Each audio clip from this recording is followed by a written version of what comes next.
Hey, what's up, guys? It's your boy Mike. I'm Juju. Mike and Shay Smoke Room, as always, guys. So, something that, seatbelts first, guys. Yeah, don't ever. This will be a show that we're not smoking on since we're driving. We already smoked earlier today and had plenty of time for it to not affect our driving. But,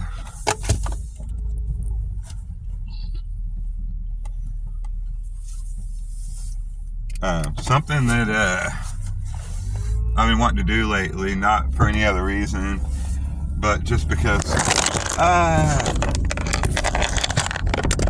Sorry about that, gang. because someone commented a while back about us getting outside and doing other things besides just sitting around smoking weed all day. And I left a small comment, a very nice comment. But something that a lot of people don't know because they only see one side of this channel. This channel is only a couple hours out of a 24-hour day. Maybe three hours out of the most, 4 on a day where we have guests and things like that. Something that we do. Mario works full time. My wife works full time. I go to school. I run a photography business, which is still a process in getting it where I want it to be, but it's still a lot of work. I also am a housewife, as I call myself, or a house bitch. No disrespect to anyone when I say that, it's just a joke. These shows are always for entertainment purposes only, guys.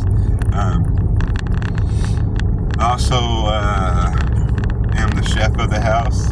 I do the majority of the cooking, grocery shopping. I can call myself a chauffeur or a taxi because I drive Mario back and forth to work. I drive Shay back and forth to work. I drive Shaylee back and forth to school and to all her physical therapy appointments, her regular therapy appointments, all of Shay's medical appointments. Any other appointments that come up within the week? Okay, and then something else that we do, this family as a whole, which is usually me more driving, something that I'm grateful to be able to do is what we're doing today is going to pick Mom up. I have to also take care of those things that Dad used to do because Mom can't drive. And Mom lives 30 minutes away. So my day is a small fraction of what y'all see, guys. Juju's day is a small fraction of what y'all see. And, we all have a lot of things to do in life, but it doesn't bother me when people make comments like that, but it definitely makes me think about making sure that not just one side of who I am is put out, I post several things that aren't content, that are just family videos that I would already be recording that had nothing to do with the recording, just for entertainment purposes only. I post those things. Y'all can see a small part of that too. But anybody that knows me knows family is number one in my life. The things I'm doing that y'all see, that small percentage of my life, I'm doing to build certain things for my family. Just happens to be that the platform that I chose to do that with is medicinal because of the effects that it has had on my life, my wife's life, and a lot of other people I know. The fact that it should never have been banned in the first place. There's a lot of things that go into that, but just because I don't always sit here and preach those things that should be obvious to everyone, and if you choose not to see it that way, that's on you. I don't have time to waste energy on that. But, this channel is supported by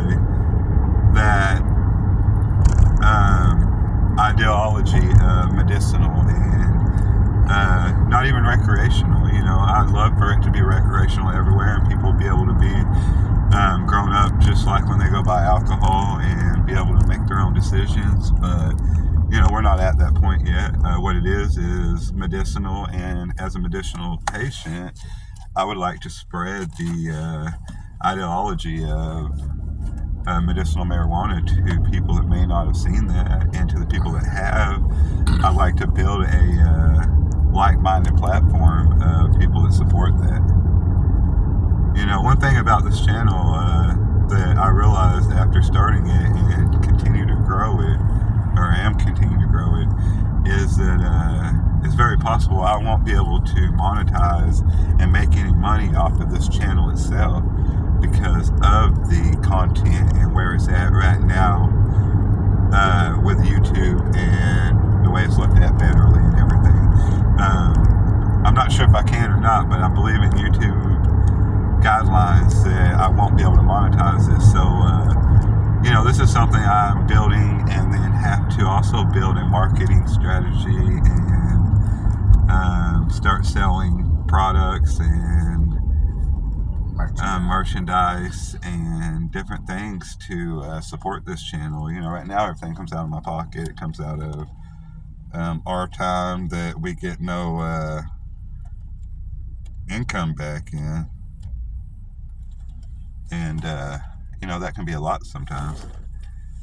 Lucky for me, I have a supportive wife who knows that what I'm doing right now, you know, I pay rent 1 month, she pays rent 1 month, Mario pays bills and stuff, and Shay makes a pretty good amount of money.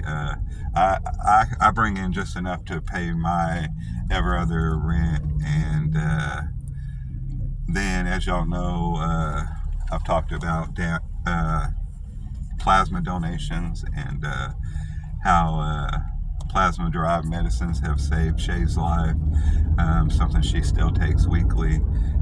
So I am lucky enough that by donating that to help the cause, I make extra money doing that as well.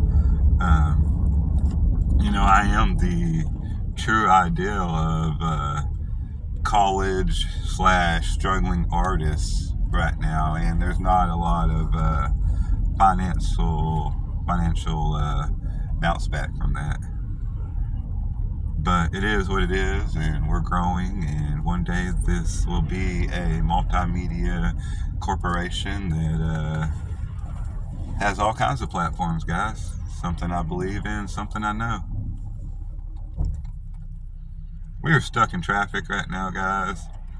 I don't know why the fuck it's this much traffic at 1 o'clock. Yes, how much many freaking people live here?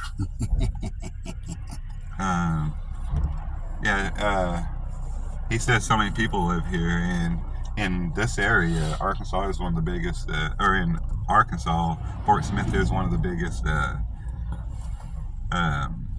populations. It's also the biggest industrial city in Fort Smith, I believe.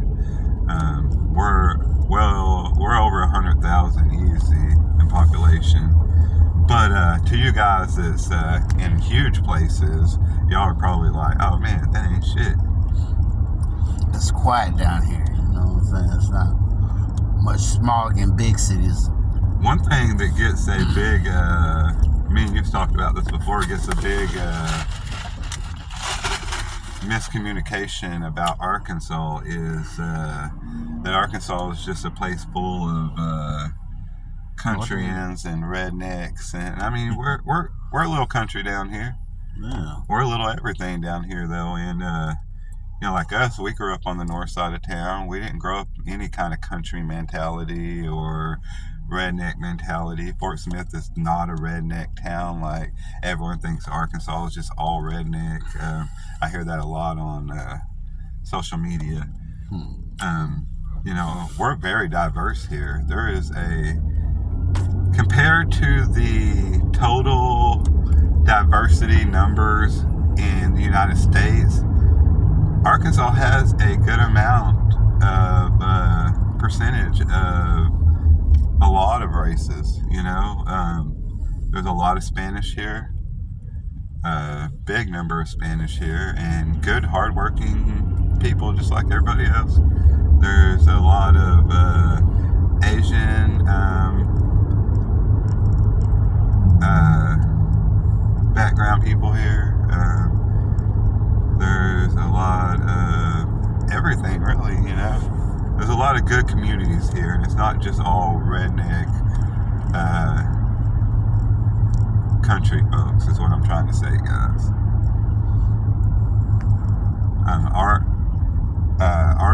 One of our best friends growing up is Guamanian. You know, two of our best friends growing up, they're brothers. Shout out To the Belados.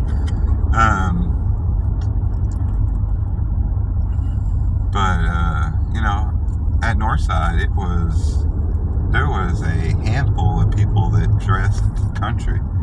You know, my graduating class was, I don't know, hundreds and hundreds of people. Like, there's a lot of people there. I don't remember the exact number, but there was easy 700 to 1,000 kids at Northside. Easy. I don't know the numbers, but I know there was 700 at least total. Probably closer to 1,000 when I graduated, and the number of kids that wore cowboy boots or cowboy buckles was maybe 3 to 5 kids total. Or cowboy hat. Yeah, cowboy hat. The whole time I was there.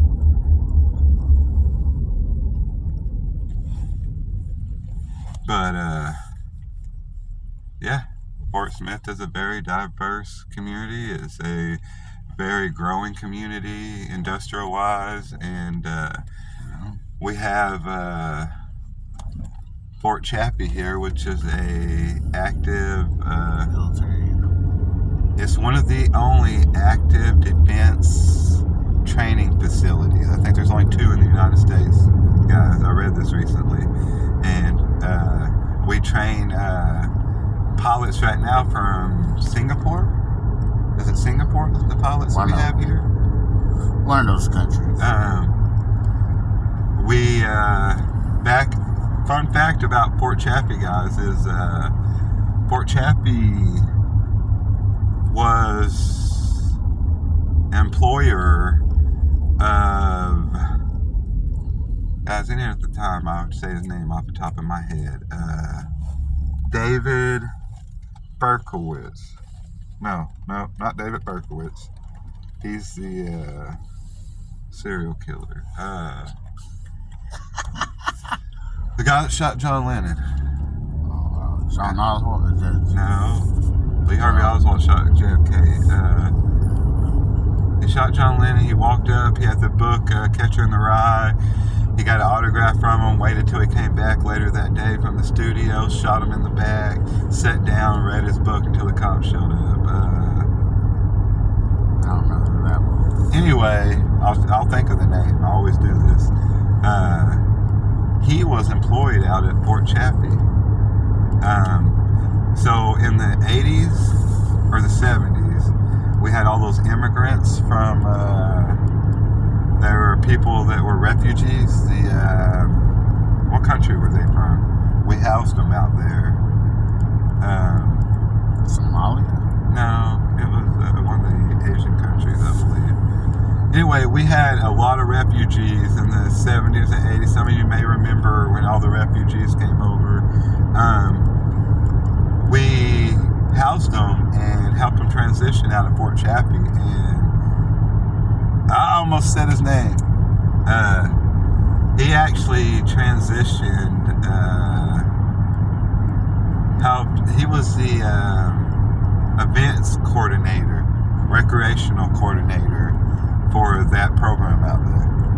He didn't live around here. He just moved here for the job, took the job, did the job, and then went back, and then went on to go to New York to stalk John Lennon, and then ended up doing all that. funny how a lot of these people that end up being murderers of famous people, especially political or like outspoken people, all have some kind of connection to the military. You know, Lee Harvey Oswald even had possible connections to the CIA. This guy worked out at Fort Chaffee. Not this guy, by the way. Not this guy.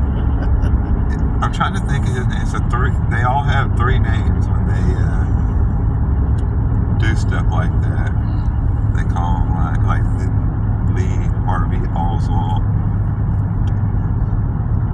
I can't think of this. Y'all let me know in the comments, guys. Any other time I know it right off the top of my damn head.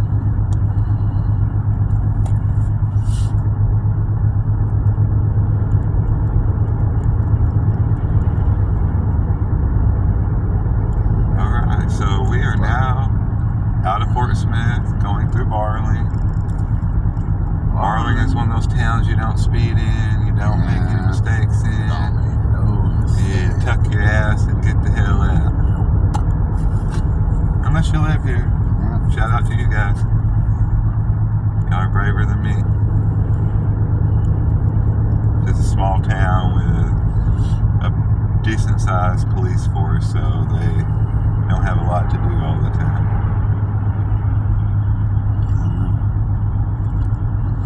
But shout out to all our fans and subscribers. Thank you. Yes, guys. Without y'all, we wouldn't be able to do this or make any more content. So, you know. Yeah, this may have been something I did either way, but it definitely may not have been something I kept putting out for everyone. You know, making the videos was something I wanted to do regardless for future generations, but the support of you guys and for this channel to slowly keep growing the way it is, which is something I knew it was going to be a progress, that is why we keep putting out content. That is why we keep doing what we're doing, guys. I never thought I'd be back here, seeing what you were doing on the... Bro, I really feel like... I'm glad I did. Divine intervention with everything that's happened, and I don't know. Maybe I felt something in the force. Maybe I felt something. It's a good thing I answered that call, huh? But I'm coming down. Oh boy, I remember that talk. We're here. I feel like it was all meant to be, honestly. Where I came back from was from Austin, so it was actually not Austin. It was Pflugerville. Pflugerville. It was close to Austin. It was like a little subdivision of Austin, right? Yeah, kind of. A suburb. Yeah. I know it was a long ass drive there and back. Yeah, I know. I was so confident. I was like, I know my dude got his license still. I was still trying to work on. I was trying to work on that. But I had to drive there and back. I had to go to that county,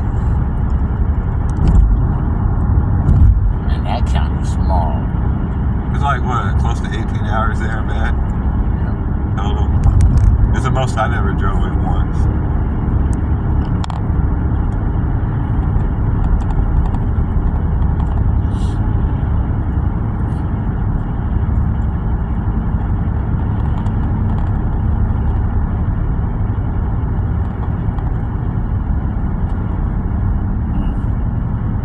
Surprised they haven't even put an Amazon factory out here. They're supposed to be. This one is supposed to be Amazon? No, but they're supposed to be putting it out here at Fort Chaffee. Or Chaffee Crossing. Oh. Something I was saying about this Fort Chaffee out here is it's not near as active as Hey, another fun fact about Fort Chaffee, guys.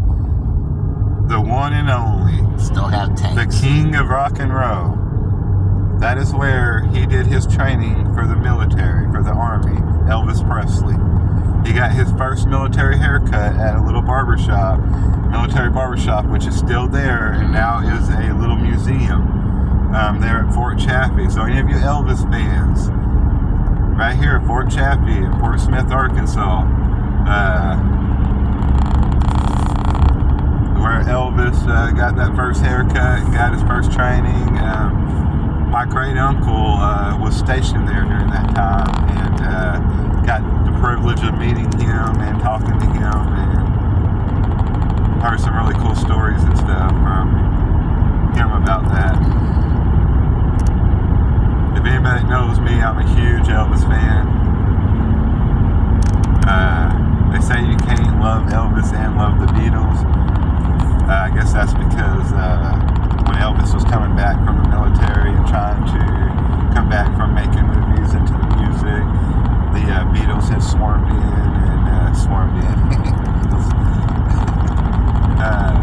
I thought it was funny. The Beatles had swarmed in and had this Beatlemania and had kind of taken over that limelight that he had, and a lot of his fans say that you can't like the Beatles if you like him, and vice versa. I love both. I loved watching Elvis movies as a kid. I mean, I absolutely loved it. I loved his music as a kid. Just something about the man.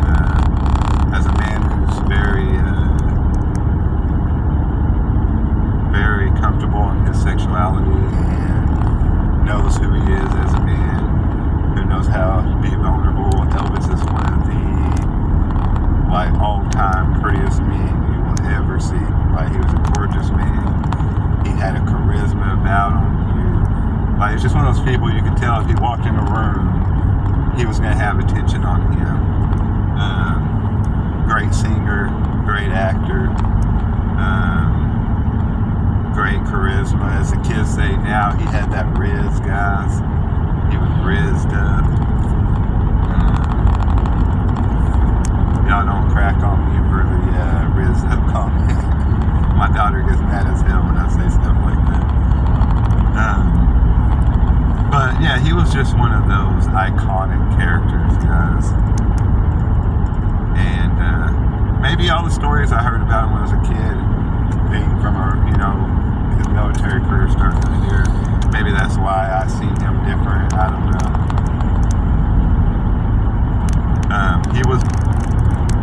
He passed away in December of '77, I believe.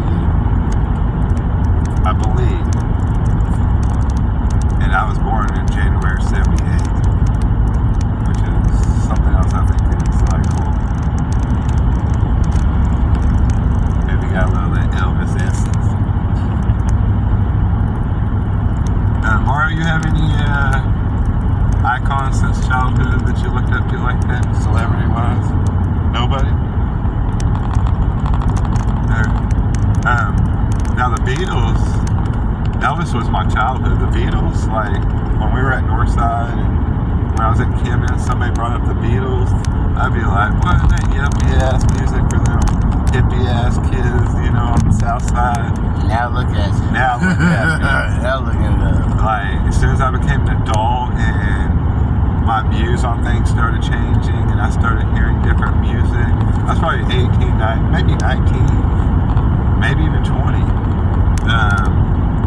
The first time I heard a song that, Pink Floyd, another band, I heard Wish You Were Here by Pink Floyd and was blown away.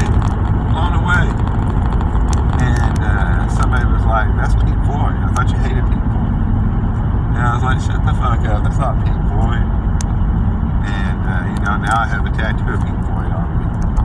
I have a Beatles tattoo on me. It's crazy how opening your mind up and not just a little small partisan idea. Living down that rabbit tunnel hole. Because so many of our friends back then were just rap and certain mentality. And man, all the time. We're so far from that now, We're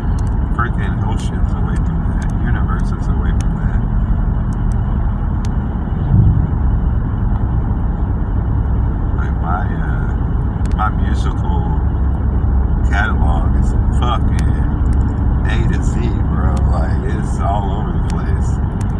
I'll play a fucking Snoop Dogg song, followed by Stevie Nicks, followed by Darius Rucker. Like, you know, it's all over the place, but it's all about how the song resonates with me. Something I'm gonna do real fast, guys. Mario, take the phone and show them our surroundings to the people not from here. This is kind of the drive out here to the country to Mom's house. Mom and Dad moved out here to the country about 6 years ago. You know, I didn't think about it back then because I was so sad about them selling the house I was born in. Well, I was born there, but came to the hospital too. All that, but after my brother passed 9 years ago, they probably did finally want to get out of Fort Smith and get to that house they'd always dreamed of. You know, one thing about me and my kids and stuff, we absolutely love getting down here. I don't want to live down here, but I love visiting down here. I love the amount of space they have.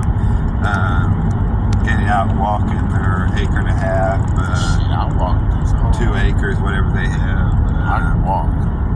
You know, I love their house out here. I don't love the small town living. I don't love how judgmental some people can be. Right. And in 2023, it's not as bad as it used to be, but I stay out of politics, and there's a lot of politics down here. There's a lot of right wing down here. I'm not left, I'm not right, but I'm what I say is always, I'm a free thinker. I go by how I feel, by what tingles my hair sensors gives out to what's around me, what my heart says, you know. But down here in certain areas, and certain people everywhere, whether they be right, left, or center, they get so dove into their own idea of what's right, and they all have right points. They all have wrong points.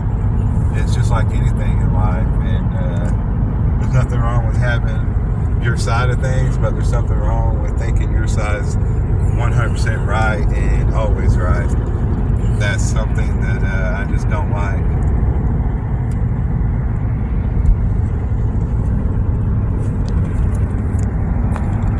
Used to be a paintball place right here.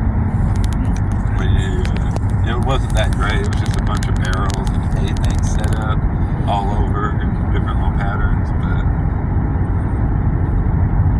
then they built a new one somewhere out here, maybe Lavaca. That's something I'd like to do. Paintball. Never done it. Not like actually at a course. Hey, that's a good idea. Anybody out there knows of a 420 themed paintball course?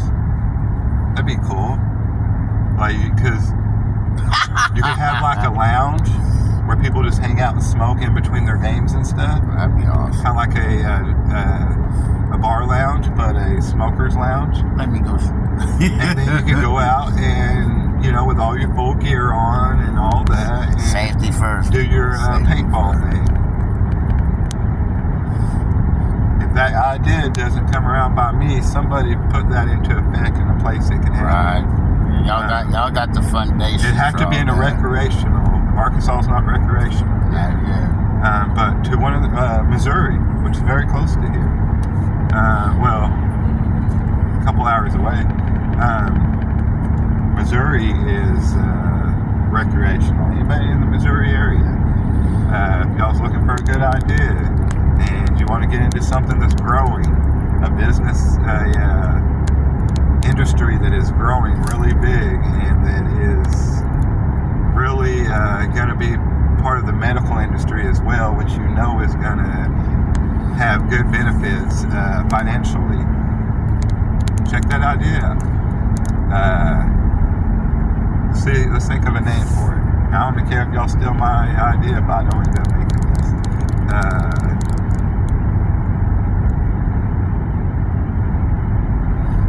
Alright, we'll get back to the name of it. Let me think for a minute, but I think it's a good idea. Like, honestly, you come in, you got a cool, laid back, like, smoker's lounge. It could be like a little dispensary as well. Says it'd be a recreational state. So you could buy your little pre-rolls or whatever you want, sit down, smoke, hang out with your people, and go out and play in the tournaments or the free play, whatever. What do you think, Juju? I saw a house on the hill up there. House on the hill. I'm not going there. The house is going to make us a future. What'd you think about the 420? What'd you think about the 420 I did? Or the paintball? I liked it. I saw a house on a hill back there. Was it a haunted house? I don't know. I don't want to find out either. Did it look haunted? Kind of. Like it was shrouded by trees and stuff. Like, but I could see the outline. A lot of the trees out here, or houses are surrounded by trees. But not like that one though. Right there is where, what's the name of that funeral home? Brotherton Funeral Home. Yeah.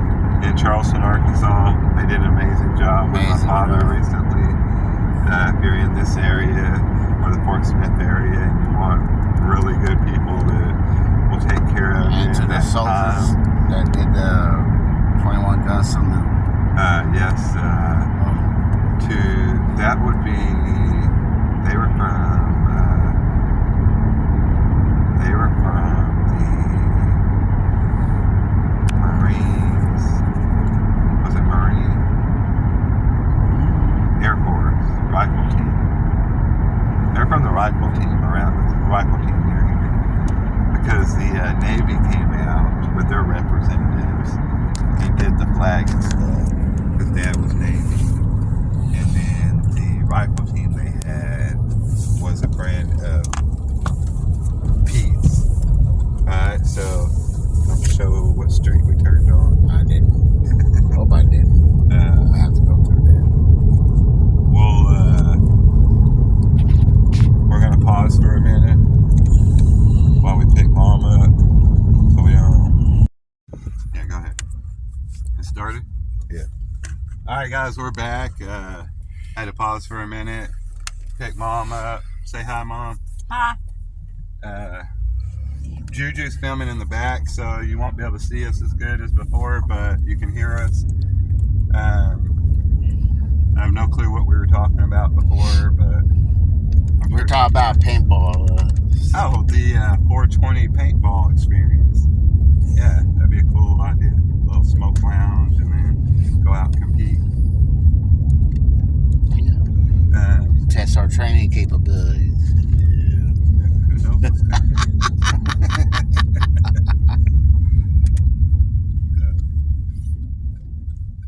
Something that has been we talk about perspective all the time, guys, and something that's a huge difference in my life now since Dad passed is this trip up and down Highway 22, guys. It resonates a lot different with me now.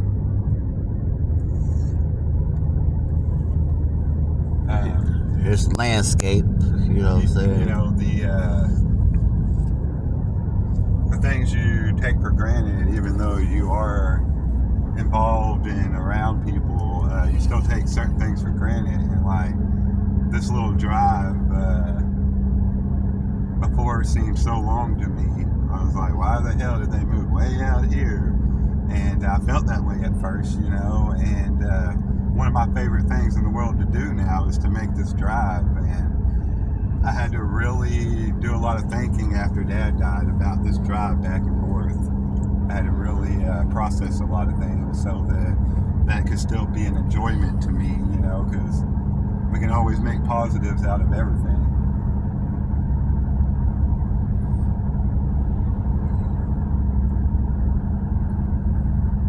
Another shout out to Brotherton's. Like I said, if you're in this area at all and you happen to be going through this terrible time like so many of us have to all the time, and you need somebody that really cares about you and your family and your idea of how that last moment for you to be with your family should be, Brotherton's is a really great place, guys.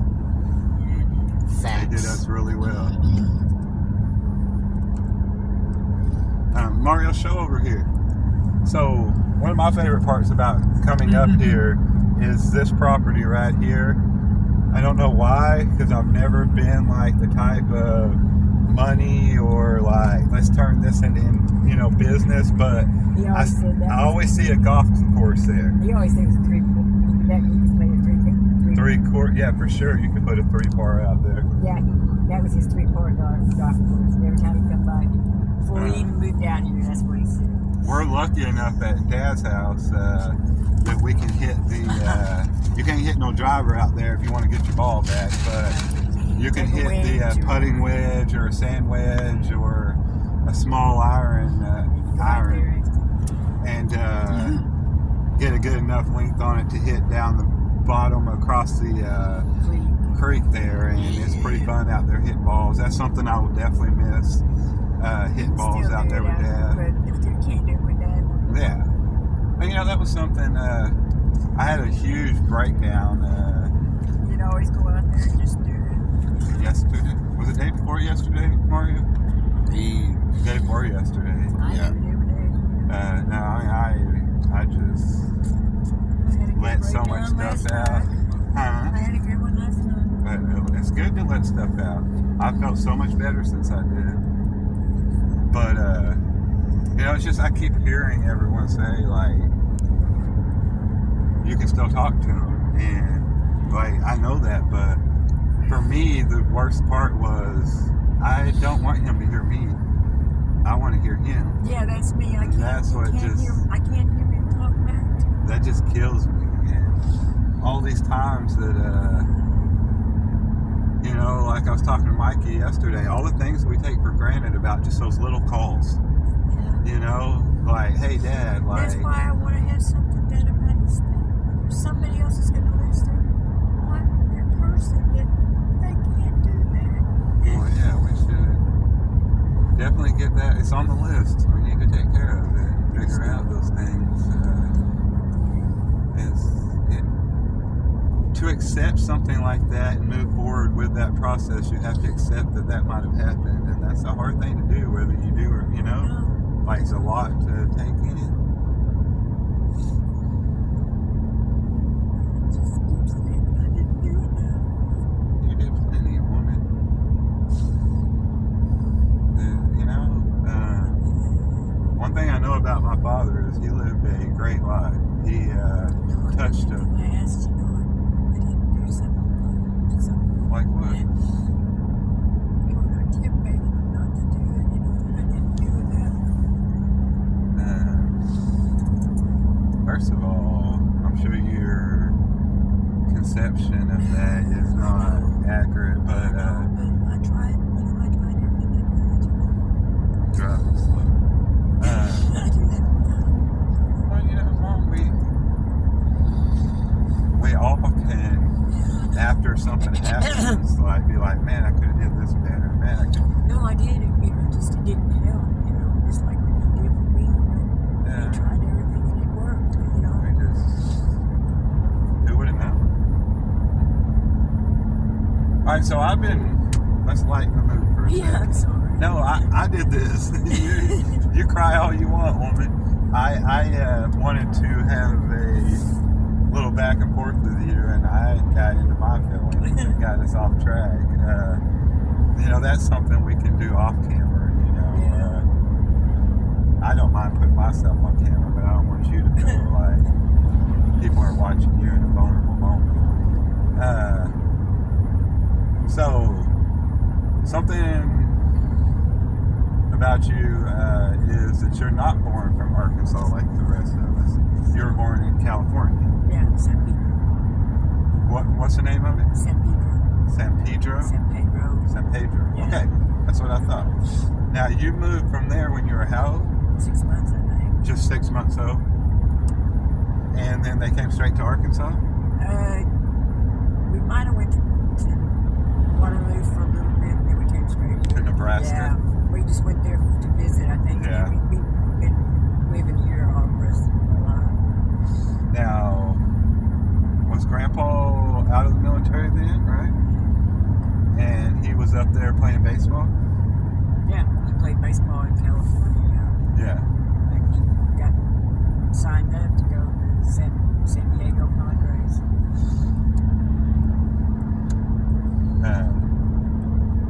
Now, you started school in Mansfield? All right, how long did you go to the small town school? I went to Mansfield 2 years, and then we went to Fort Smith in 65. Okay, so... Me and Steve both moved to Fort Smith in 65. Oh, y'all did. Now, in 65, you would have been, don't tell me, 8? I was in second grade. I just got out of second grade. You were born in 56? You've been 9. No, 65? Could have been in second grade, Mom. I got out of the sixth. It was in 65. The year I got out of second grade, I started third grade up there. It was the summer of 65. So, you were born 57? 56? So you started school in 61. 63, you would have been in second grade. Well, it was 65. Mom and them said we moved in 65. Well, by the year you were born, unless you started school late, Well, I don't know. you would have been going into third grade. Then you'd have been about 7. Well, I started third grade up there. What school did you go to then? Duval. It was called Duval. Was there just a couple elementary schools back There then? was Duval, Rogers, Albert Pike, Howard. So Howard and Albert Pike had been there since back then. Yeah, Howard was all black, I think, then. No, it was, yeah, I It guess. was way over there, and Albert Pike didn't take no blacks. Rogers didn't take no blacks. And Duval So, had to take all the kids from over in Albert Pike and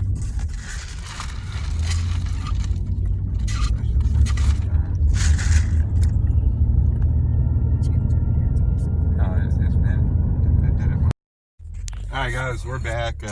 We had to cut video for a second. Me and Mom was talking about her elementary school experience. You were saying there was 1 or 2 schools that were just for the colored kids. Howard and Duval, you could, Albert Pike and Rogers, you could not have any black kids there So at that time. you were raised in a house that your father, even though he came from a very small country town, was very close with the colored. Oh yeah, we went around. We went to their house. He'd play ball with them. He was very well respected by that community in his town, and was not the normal idea of racism back then. Oh no, we went all to their house. We ate with them. They Now, would meet me at their house. being that what raised that way, how big of a shock was it outside of your home in some of these areas around here to see how people were as a kid? It kind of bothered me because, like, when you would go to a place in the back room, it would say, or you'd go to a place that says no black, and they had to stay in the back room. Right. You know, because I wasn't raised that way. And you probably didn't see any difference. It's just a kid back there. It would just seem funny because, you know, I wasn't raised that way because, you know, we would go and eat dinner with them and, you know. Yeah, and you're talking about 60s. So Yeah.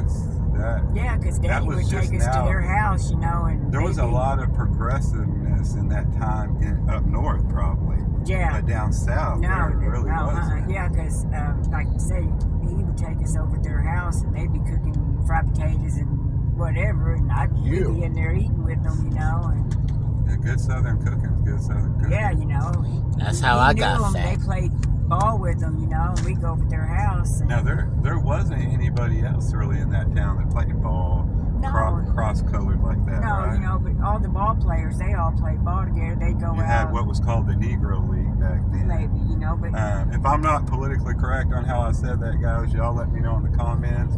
This is, for one, always for entertainment purposes. For two, we mean nothing if we outspeak something or say it the wrong way, with love and understanding. Baseball player, all the ball players all played together, and Daddy, he played with all of them, back then. Right. And well, he probably just wanted to play the best competition. Exactly, because a lot of them was older than him. Yeah. And he just wanted to play ball. Yeah. So he just tagged along with them and played ball, and he knew all of the guys, and then when he got older, he just ran around with all of them, and we went to all of them's house, in Coe Hill, Arcola. Yeah, it was Arcola. Hey, what I'm thinking about, do you remember the guy's name that shot John Lennon? No, I don't know. He used to work at Fort Chaffee. Really? Yeah. What is his name? It's David something. But I keep wanting to say David Berkowitz, which was the other guy. Do you know what year he worked there? When the refugees were there. Oh, really? Yeah, he was the recreational events coordinator See, Paul, for the refugee thing they did out there. Yeah, it would have been probably. Which time? See, Betty worked out there when Cubans was there. I would say it was the Cubans. 70s? She worked there then. Was that the 70s? She worked when the Cubans was there and when the Vietnamese was there. Okay, see, first I was thinking Vietnamese, but when you said Cubans, that was the first ones there, right?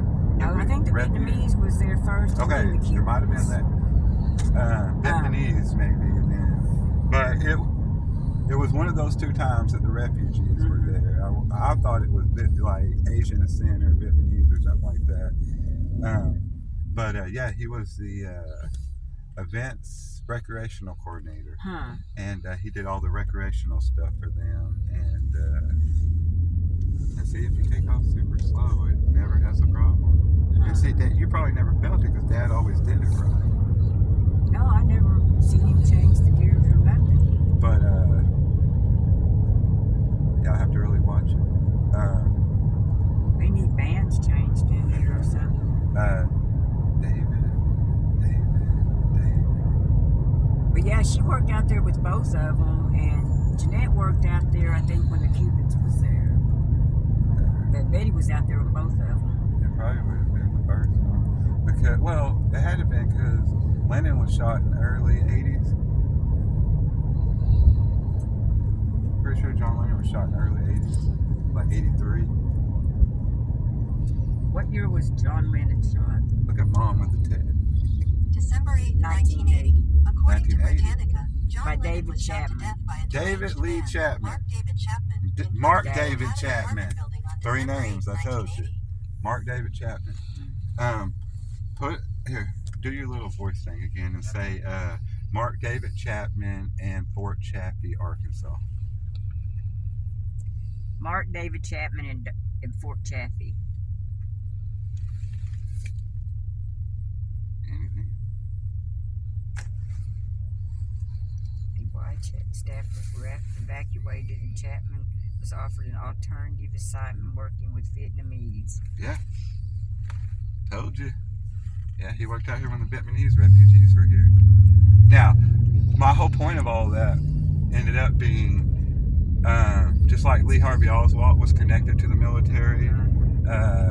He was connected to the military. It was a civilian job, but still connected. It was what year? 80. When the refugees were. Oh, okay, sorry. It would have been 70s, though, I'm pretty sure. It had to be. So little it's hard to read it. Such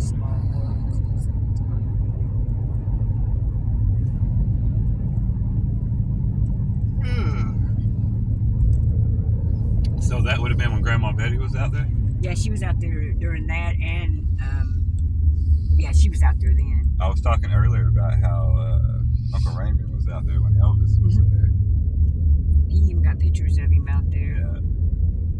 I was telling all the people that might be listening that aren't from this area how Elvis got his first haircut Okay, there. out there, yeah. They still have a museum. I guess it's still open. I don't know. The building's still there for sure. See, they can't tear it down. Peggy was out there Store it. too, but I don't know if she was out there when Elvis was too. She might have been.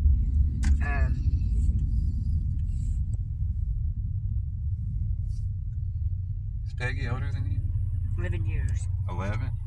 Okay, I thought she was quite a bit older.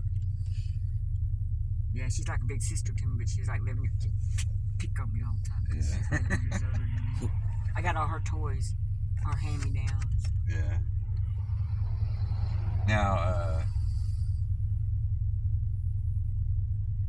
I used to hear a lot of stories about you as a kid. Oh. You're a wild kid. Talk to anybody. I would. I go up to anybody.